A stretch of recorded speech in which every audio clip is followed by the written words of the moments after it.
बादलों के ऊपर जहां हवा खुशबू से महक रही थी, वहां एक जादुई किला था जिसे फूलों का किला कहा जाता था। ये किला सिर्फ खुशबू की परियों के लिए मखसूस था, वो जो फूलों की खुशबू से ख्वाब बुनती थीं। ये किला बाहर से जितना हसीन लगता था, अंदर से उतना ही खामोश और कैद जैसा महसूस होता था। एक नरमी से बोलने वाली मगर हिम्मत वाली परी जो गुलाबों के देश से आई थी।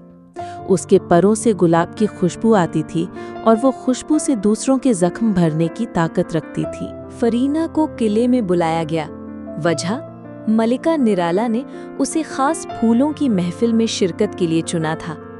महफिल में सब खुश नजर आ रहे थे, मगर फरीना ने एक अजीब सी खामोशी महसूस की।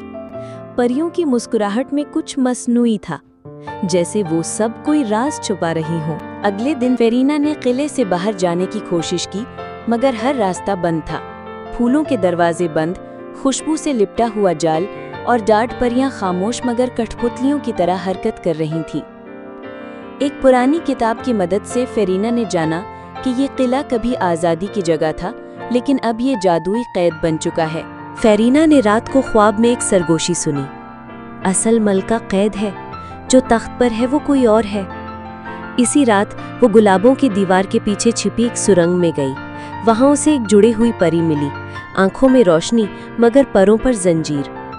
मैं हूँ असल मलका निराला, वो जो तख्त पर बैठी है एक जादूगरनी है जो खुशबू से लोगों के होश छीनती है।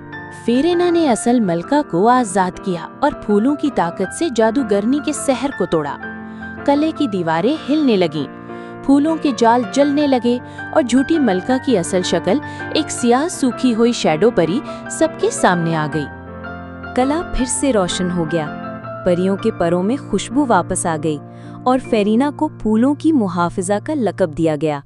मलिका ने गले लगाया और कहा, खुशबू सिर्फ महकने के लिए नहीं, बल्कि आंखें खोलने के लिए भी होती है।